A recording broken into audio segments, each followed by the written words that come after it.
Hello friends, कसे आहात सगळे? मस्त ना? तर मी पण मस्त आहे आणि आशा करते की तुम्ही देखील मस्त असाल आणि मजेत असाल.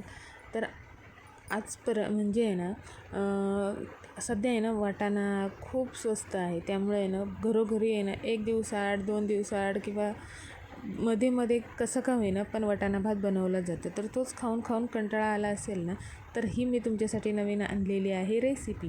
तर आहे ना, आपल्याला काय करायचं आहे, वाटाण्याला ऑप्शन द्यायचं आहे, वाटाण्याला थोडा आराम द्यायचा आहे आणि आपण बनवायचा आहे घेवड्याचा भात. तर घेवड्याचा भात कुणी कुणी याच्या अगोदर बनवला आहे आणि खाल्ला आहे मला नक्की कमेंट करून सांगा. तर हे ना काळा घेवडा मी आणलेला होता. खरं तर मी पण लग्नानंतरच खाल्लेलं आहे, मी पण याच्या अगोदर खाल्ला नव्हता. तर ही थोडीशी माझी मस्ती चाललेली आहे इथे. आणि आता आपण घेवडा मस्त आहे ना असा काळा घेवडा आणलेला होता आणि त्याला मस्त साफ करून घेतलं आणि पाण्यामध्ये ठेवला होता.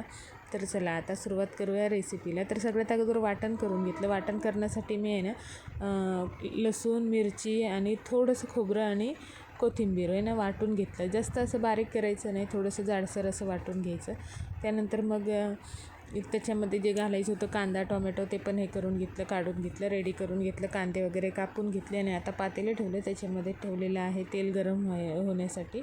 तर जे मी अगोदर तेल टाकलं ना ते तेल आहे ना म्हणजे पापड तळलेलं तेल होतं. तर मी ते जास्त वेळ ठेवत नाही, त्यामुळे मग लगेच मी वापरून टाकते. म्हणजे आदल्या दिवशीचं असेल तर मी लगेच दुसऱ्या दिवशी वापरून टाकते. म्हणून मग मी ते भातामध्ये लगेच घालायला घेतलं. तर भातामध्ये घालायचं होतं म्हणून मग टाकलं, पण ते कमी वाटलं म्हणून परत तेल घेतलं. तेल मस्त गरम झालं, त्यामध्ये राई घातलं, जिरं घातलं. राई जिरं मस्त तडतडलं ना की मग त्याच्यानंतर 2 हे कांदे जे आहेत मी स्लाईस करून घेतलेले, म्हणजे लांबडे लांबडे असे कापून घेतलेले. आणि खडे गरम मसाले तर मी थोडेसे 2-3 लवंग, 2-3 काळी मिरी, दालचिनीचा तुकडा आणि 2 इलायची असं घातलं. ॲक्च्युली मला हे असे घालायला आवडत नाहीत खडे मसाले, कारण आहे ना ते कितीही निवडून दिले ना त्या नायराला माहिती नाही काय, पण नेहमीच आहे कितीही निवडून दिले ना तर ते तिच्या तोंडामध्ये जातच आणि त्याच्यानंतर मग ती आहे ना ते जे जे दिलेलं असतं ना खायला ते खात नाही. त्यामुळे मग मी ते घालतच नाही. पण आमच्या आईंना आवडतं त्यामुळे मग थोडेसे घातले आणि ही त्यांचीच रेसिपी आहे म्हणून मग त्यांच्या आवडीप्रमाणे थोडीशी झाली पाहिजे म्हणून मग घातले खडे मसाले आणि थोडंसं परतून घेतलं. तर कांदा जास्त असं लाल करत बसायचं नाही, थोडंसं असं गुलाबी झाला की त्यानंतर लगेच आपलं वाटलेलं जे वाटण आहे ते घालून घ्यायचं. तसं तुम्ही हा भात कुकरमध्ये पण बनवू शकता.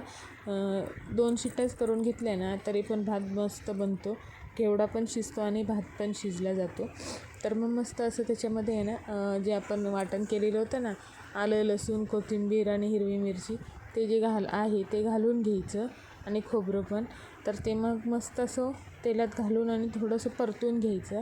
परतून घेतल्यानंतर मग आपले जे 2 टोमॅटो होते ते बारीक बारीक कापून घेतले होते ते घालूया. ते पण मस्त असं मसाला आहे ना सगळ्यात छान, म्हणजे आहे ना कुठलाही पदार्थ बनवताना ना त्याचा मसाला जर चांगला शिजला गेला आहे ना, जे वाटण केलेलं आहे त्याच्यातला टोमॅटो वगैरे ते छान शिजवलं ना की खरोखर मस्त त्या पदार्थाला आहे ना एकदम छान टेस्ट येते. आणि वाटाणा भात खाऊन खाऊन कंटाळा आला असेल ना तर नक्की ट्राय करा आणि मला सांगा कसा बनला होता. तर मग मीठ घालूया चवीप्रमाणे आणि त्याचबरोबर हळद घातली, लाल तिखट घातलं आणि मग आहे ना लाल तिखट अंदाजाप्रमाणे घाला, कारण आपण हिरवी मिरची घातली होती. थोडंसं हिंग घातलं, कारण हे घेवडा थोडासा पचायला कठीण असतो. तर याला राजमा पण म्हणतात आणि घेवडा पण म्हणतात. तर काळा घेवडा आणि पांढरा घेवडा असे 2 असतात घेवडे. तर हा काळा घेवडा आहे. नंतर मग मी एव्हरेस्टचा बिर्याणी मसाला होता माझ्याकडे तो घातला. त्याने तर खरोखर तो नक्की आवर्जून घाला, खूप छान टेस्ट येते त्याच्यामुळे. तर थोडंसंच घातलं मी, काही जास्त घातला नव्हता. मस्त असं तेल सुटेपर्यंत जे आहे ना हे आपण केलेलं जे मसाला आहे ना ते टोमॅटो मस्त शिजेपर्यंत एकदम गळून आणि तेल सुटेपर्यंत शिजवून घ्यायचा. तोपर्यंत आहे ना त्याला बारीक गॅसवर मस्त शिजवत ठेवायचं. तर त्याचप्रमाणे मला नेहमी सवय आहे, हे टोमॅटो आहे ना जेव्हापर्यंत मी अशी आपटून त्यांना हे करत नाही ना मारून तोपर्यंत माझं टोमॅटो मला कधीच शिजल्यासारखं वाटत नाही. तर मला नेहमी सवय टोमॅटो आहे ना मी अशी बारीक बारीक करून आहे ना त्याला मगच तो शिजला जातो मस्त. म्हणून मी नेहमी त्याला असं ठॉप ठॉप ठॉप ठॉप करत असते. माझं जेवण बनवताना नेहमी किचनमधून आहे ना हाच आवाज येत असतो, ठॉप ठॉप ठॉप ठॉप. त्यानंतर हे राजमा जे पाण्यामध्ये ठेवलेले होते त्याच्यामध्ये घालून घेऊया आणि मस्त असं राजमाला पण परतून घेऊया, जेणेकरून त्यांना मस्त असं मीठ लागेल.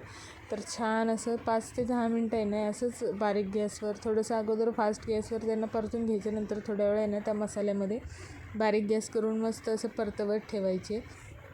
परतवत म्हणते सारे शिजत ठेवायचे.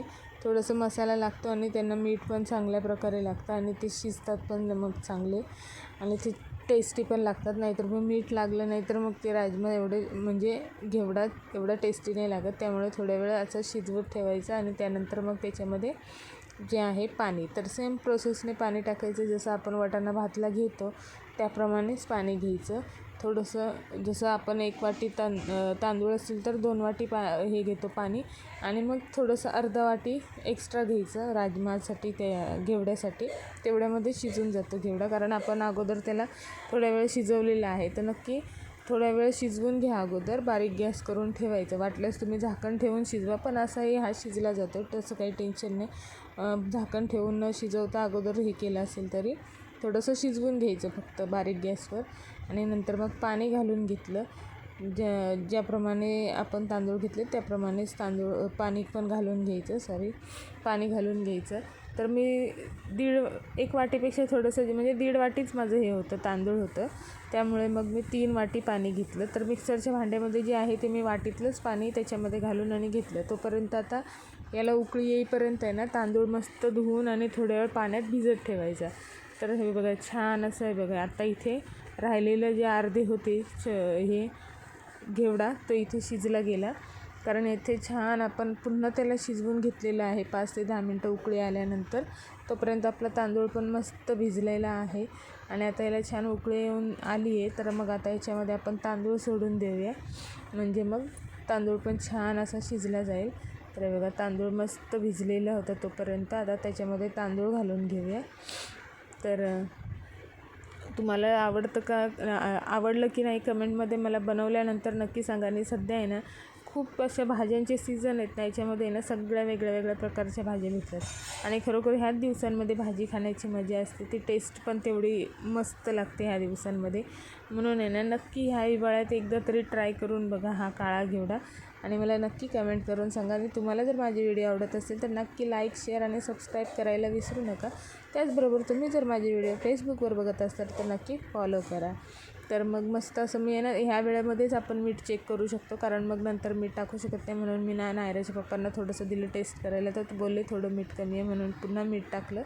आता छान उकळी आली, एकदा हलवून घेऊया उकळी आल्यानंतर आणि मग मस्त असं आहे ना झाकण ठेवून बारीक गॅस करून भाताला शिजू द्यायचं. 5 ते 10 मिनटं आहे ना, काहीच म्हणजे जास्तीत जास्त 7 मिनटं आहे ना, 7 ते 8 मिनटं मला लागले होते. 7 ते 8 मिनटं आहे ना बिलकुल काढायचं नाही. त्यानंतर मग झाकण काढून एकदा चेक करून घ्यायचं आणि गॅस बंद करायचा. तर माझं मस्त असं भात पण शिजला होता आणि राजमा घेवडा पण शिजला होता. राजमा घेवडा राजमा आणि घेवडा सेम शिजलं होतं. तर हे बघा मस्त असं झालं आहे आणि खरोखर सांगते बिर्याणी देखील फेल होईल याच्यासमोर, इतका टेस्टी. तर व्हेजवाल्यांसाठी हे एक ना बिर्याणीचं मस्त असं ऑप्शन आहे. जर बिर्याणी भात ते खात नाहीत ना व्हेज असल्यामुळे, तर एकदा नक्की असं काहीतरी करून त्यांना द्या. खरोखर टेस्टी लागतं आणि खूप म्हणजे खूप छान टेस्ट येते. तर कोथिंबीर नंतर वरून तुम्हाला वाटलं तर घाला. मी तर अगोदर घातली होती म्हणून मग पुन्हा घातली नाही. तर तुम्हाला जर वाटत असेल तर नक्की वरून पुन्हा एकदा बारीक कापलेली कोथिंबीर घाला आणि मस्त असं सर्व करा. गरमागरम थंडीच्या दिवसात काय बातच वेगळी. थंडीच्या दिवसात असं गरम गरम जेवण भेटलं ना, तर हे बघा एवढं वासानेच मला तर अशी भूक लागली होती आणि माझी लेक तर वाटच बघून होती की कधी बनतो आहे आणि कधीही मला देते म्हणून. तर सगळ्यात अगोदर बनल्याबरोबर मग तिचंच ताट केलं आणि तिलाच जेवायला दिलं आणि खरोखर तिने पण खूप आवडीने खाल्लं. आणि खरोखर वाटाणा भात खाऊन कंटाळा आला असेल ना तर नक्की हे करा. तर त्याच्यासोबत मग केलेलं होतं फक्त सॅलड, कारण पापड वगैरे सगळ्यांना तेलकट खायचा कंटाळा आलेला होता आणि आज हलकं फुलकं असंच एकच पदार्थ खायचा होता. नाहीतर रोजच डाळ भात, भाजी चपाती भात असतंच, कालवण वगैरे. पण आज सगळ्यांना असं वेगळं काहीतरी एकच पदार्थ खायचा होता. म्हणून मग मी विचार केला चला मग आपण घेवड्याचा भातच बनवूया. तर कधीतरी प्लेटिंग करण्याचं मला पण वाटलं की आज वाढलंच येतात, तर मग तुम्हाला प्लेट पण मी कशी सजवलेली आहे ती दाखवते. म्हणून आज प्लेटिंग पण करून दाखवली व नंतर मग हे पण खोलून दाखवलं. तर कसा माझा व्हिडिओ वाटला नक्की सांगा. Okay, bye bye. ओम नमः शिवाय.